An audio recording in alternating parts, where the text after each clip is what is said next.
Hello, this is Reiki Master Angelia with Works of Hearts, Reiki 1, and Natural Complementary Healing Training Program. Today is part 7. Last time we left off on, let's see, what did we leave off on? We left off on making bath oils. Today we pick up on making massage oils. And to do that, you can use aniseed. Again, that's for indigestion, flatulence, muscle spasms. You can use basil, not if you're pregnant, for respiratory infections, indigestion, fever, ulcers, wounds, and immune system. Bay for respiration, indigestion, and rheumatism. Benzoin or onicha for irritated skin, throat stress, diuretic, infections, expectorant, gas, arthritis. Black pepper for muscle spasms. Cajeput for respiratory and digestion. Cedarwood, but not if you're pregnant, for dry skin, eczema, acne, antifungal, antiseptic, relaxant, arthritis, bronchitis, dandruff, tension, and urinary infections. Chamomile, but not if you're pregnant, for inflammation and a sedative.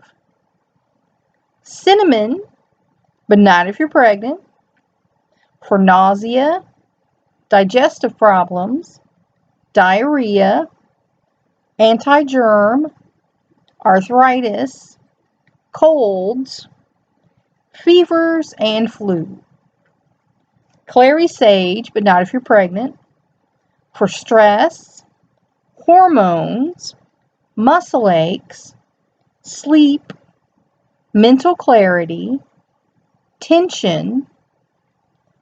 Clove for skin, respiratory infections, fluid loss, oily skin, circulation, antiseptic, arthritis,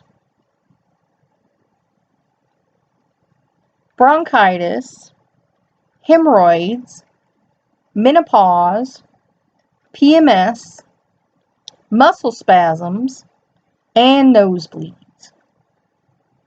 Eucalyptus, but not if you have high blood pressure and not if you have epilepsy.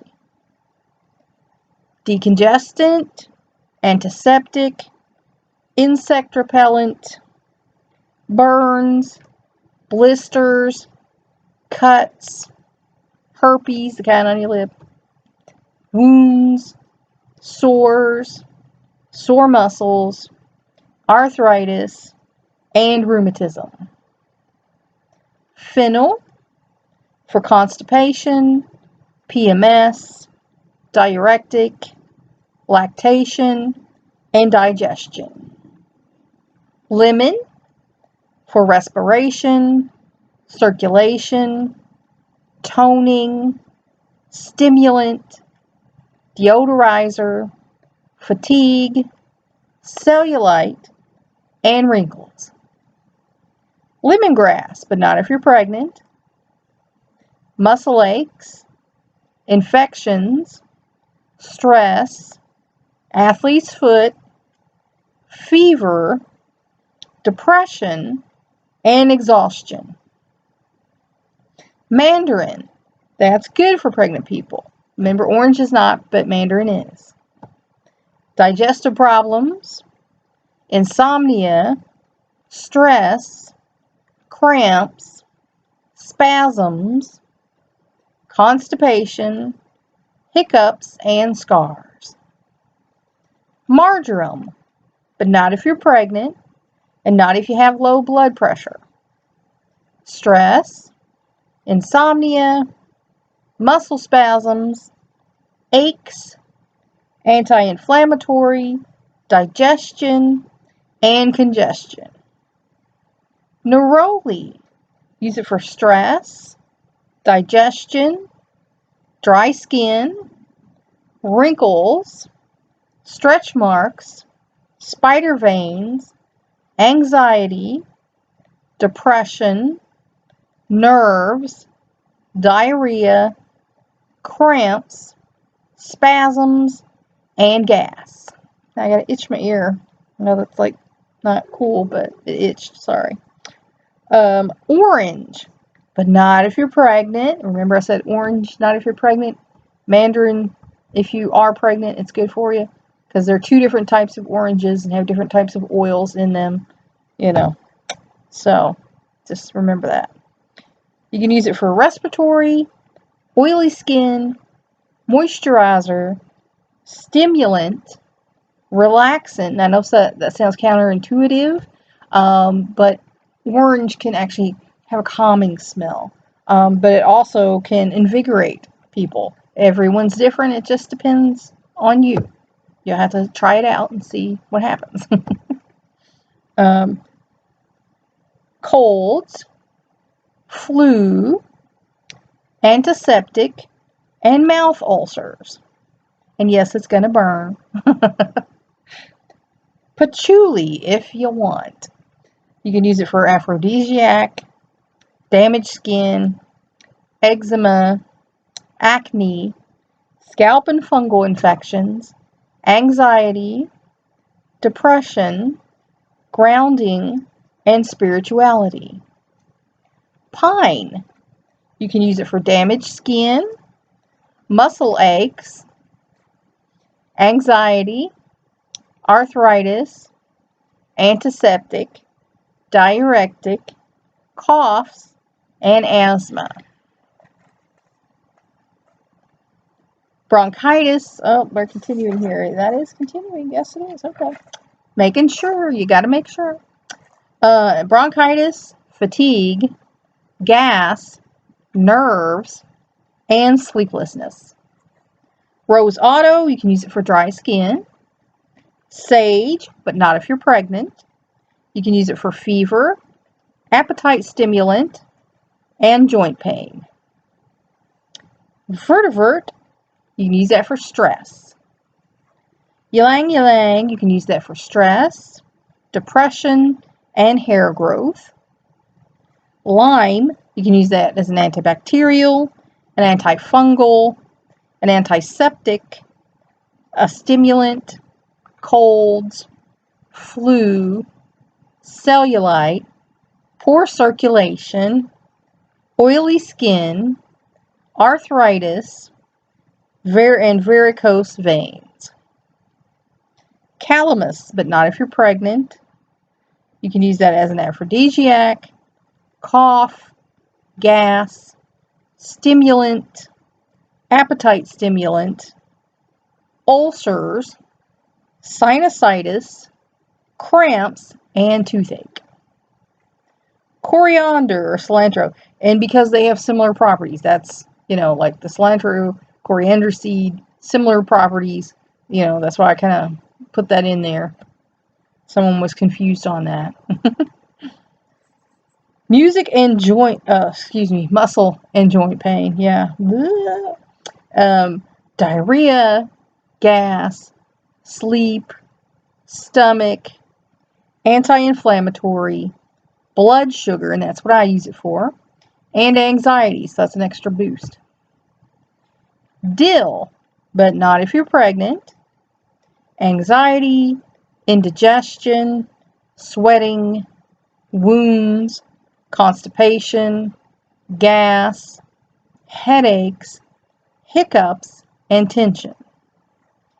Galbanum, you can use it for digestion, cough, anti-inflammatory, pain reliever, spasms, acne, bronchitis, lice, aches, stretch marks, and wounds. Henna, do not eat it, but you can use it for an antispasmodic, delirium, fever, nerves, and a sedative. Hyssop, don't use it if you have a fever. Don't use it if you have blood pressure issues. Do not use it if you have epilepsy. Do not use it if you're pregnant, and don't give it to children. Other than that, you can use it for cleansing, diuretic, coughs, spasms, stimulant, asthma, bruises, sore throat, cramps. Mint, but not if you're pregnant. You can use it as a painkiller. Okay, again with the ear. I don't know what that's about. A decongestant, digestion, spasms, speeds healing, cold and flu, headache, heartburn, sleep, PMS, motion sickness, nausea, and ulcers. Excuse me.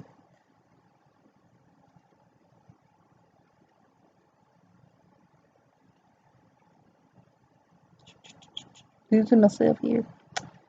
Okay. Myrtle. You can use that for cough, kill germs, relieve spasms, asthma cough, respiratory disorders, sore throat, and toothache. Rose of Isaiah. Don't eat it. You can use that for inducing vomiting, reduces swelling, pain reliever, soothes abscesses, boils, headaches, and psoriasis. And of course, that goes without saying, if you're trying to induce vomiting, then it's okay to eat a little. But, this is not something you're supposed to eat. So, be careful with that. And like I said, in traditional Chinese medicine, we always start out with a quarter, teaspoon of anything. So just be careful if you're going to do that. I don't bother doing that, so. Rose of Sharon, do not eat. Do not use it if you're pregnant. Kills germs, reduces inflammation, relieves tension, acne, bladder problems, PMS, swollen nodes and wounds, and that's one of them that I use. I grow it out in my yard. Rue, do not eat it. Don't use it if you're pregnant. You can use it for an antispasmodic, expectorant, increases appetite, for your eyes, stimulant, strengthens blood capillaries, arthritis, colic, digestive, gas, gout, and headaches. Saffron, do not eat it. Like I said, I know there's people who deal with saffron and use saffron. If you know what you're doing, that's fine. But saffron in the wrong amount can kill you. So I don't recommend eating it. Don't use it if you're pregnant. Antispasmodic, you can use it for. Aphrodisiac, expectorant, increases appetite, sedative, colic, gas, indigestion, pain, and toothaches. Spikenard, use that to kill germs, laxative, fever, inflammation, allergies, insomnia, migraines, rashes, and wrinkles. Terebinth, do not use it if you're pregnant. You can use it for antiseptic, antispasmodic, coughs, arthritis, bronchitis, gallstones, gout, lice, sciatica, urinary infections, and wounds. Wormwood, do not eat it. Do not use it if you're pregnant. But you can use it for antiseptic, antispasmodic, boosts appetite, stimulant, parasites, and wounds. And how to make, excuse me, my goodness, my throat is going out. How to make your massage oil. is use 1 drop of oil per 1 teaspoon of a carrier oil. The best carriers for massage are almond, calendula, and avocado oil. The almond is less oily, and the avocado oil is more oily. So that's just kind of what you want out of that. So, and the reason why you have all these different products is you layer products. That's something they teach you, like if you go to beauty school anyway, you layer products with scent. Well, we're layering products with healing properties. So if you're putting on an area, or you're putting over your whole body, or you're having this scent in your home, and then you're drinking maybe these things in a tea, you are working on healing your body with everything you do. And that's, what nature kind of intended. There aren't things out in nature that aren't helpful in some way. There are things out in nature that are harmful in ways, and that's why we have healing things to counteract the harmful things. So by layering your healing products, like, using all these different things on a daily basis, you're helping your body. And now they have the commercials now about your biome, okay? So you need to take care of your body. Vaporizer oils. If you want to use one of them, it's 3 drops per use. 3 drops on the top. A lot of vaporizers have the little well. 3 drops per use. You can use citronella for your vaporizer, and it's also an insect repellent. You can use eucalyptus for decongestant and also for insects. And you can use lemon for colds and as a deodorizer. If you want to do a steam inhalant, boil 1 liter of water and add 5 drops of your essential oil. Drape the towel over your head and inhale until the water no longer steams. You can use neroli in your vaporizer for your nerves if you're a nervous person. If any of the oils give you a bad reaction or allergic one, put plain yogurt on it. You know what I mean by yogurt? Like the Indian yogurt. Because usually when you get a clogged pores or a rash from using any type of healing oil or oily thing, it's because you've clogged your pores. You've overused it. I always tell my clients, once a week, use your healing oil. Once a week. And the other products, have it mixed in there, so they're okay to use a little more often, like lotions and, soaps and things. Just have a little of that in you to help keep you soft. But you definitely only want to use a healing oil once a week. Otherwise, you're going to clog your pores, and you're going to get a rash. So if you do, put the yogurt on it. Better yet, just don't use it more than once a week, like I'm telling you. Drink water after each meal. That's important to stay hydrated and keep your digestive system moving like it is. And also, people who drink water have less wrinkles. Just saying. Candles. If you make candles, or if you just want the scent, on a plain candle, use 5 drops of oil per candle. All right, oils used for colognes. And now, if you want to dabble in perfume, you can do that too. I don't dabble in perfume because, it's expensive. So I use what I call a heavy cologne. You can put it in your bottle with your stopper, and then turn it and put it on, or, just a cologne if you can find a spray bottle that'll take the oil. Because the smaller spray bottles don't take the oil, clogs them up. So you just have to experiment with that.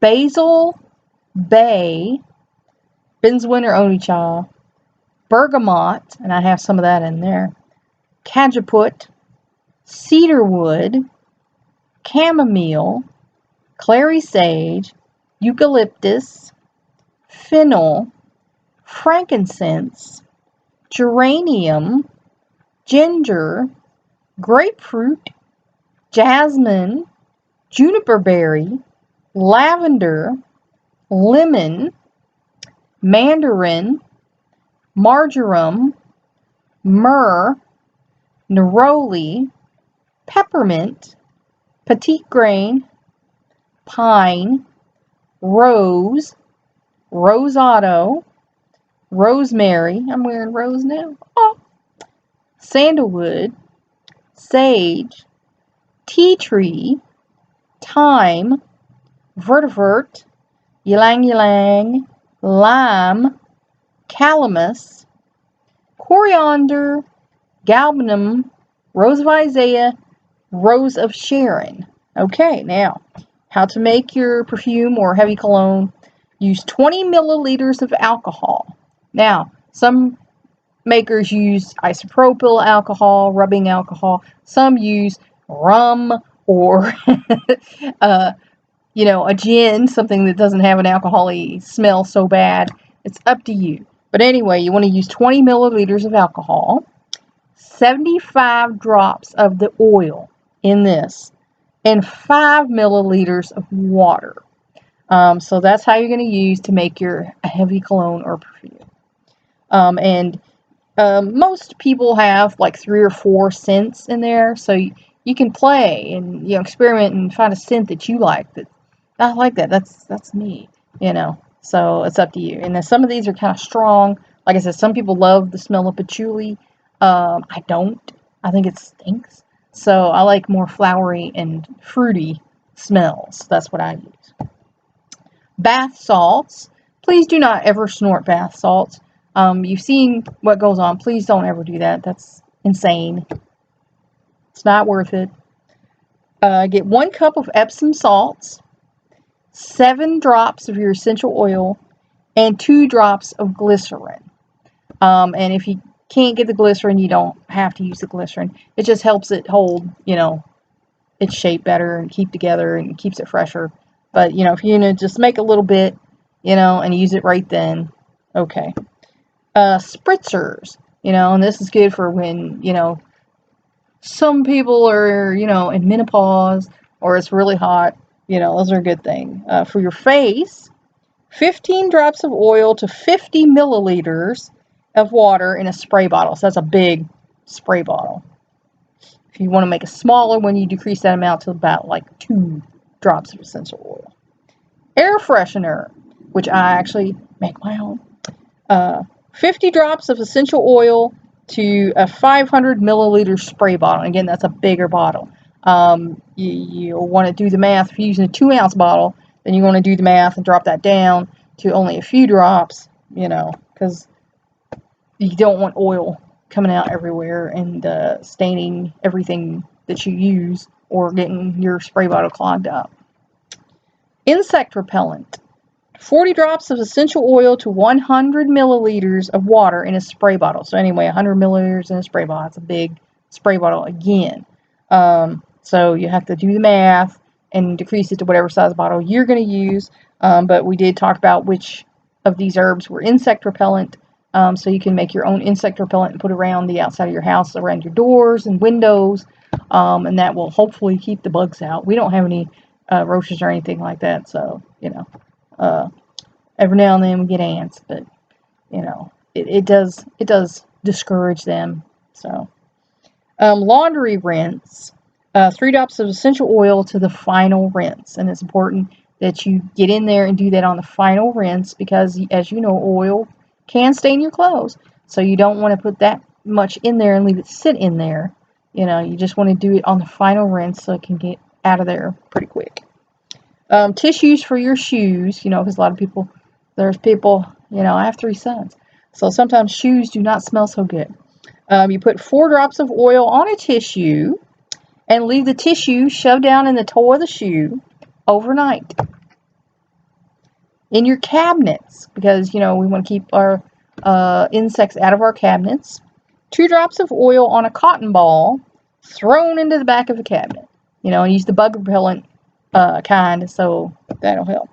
Cleaning cloth. Add 4 drops to a damp cloth, and like lemon or something that's antiseptic, and it's really good, for just your cleaning cloth. It helps it smell good and it works without all those chemicals. Wood fires. If you're burning some wood, you want it to smell nice. You can add 3 drops to each log of whatever scent like you think it should smell like. Like sandalwood. If you're getting romantic, you might want to put 3 drops of sandalwood on each log, and then the fire smells so nice. There is nothing to do other than rest in the power that knows the way. That's by Robert Adams, a contemporary mystic. Main Reiki benefits: restores the body's natural energy balance and supports its ability to heal itself. Promotes deep relaxation, evoking a sense of peace and well-being. Vitalizes both body and soul, thus providing a holistic treatment. Strengthens the immune system, relieves pain and stress, helps with many physical ailments, whether they are chronic or acute.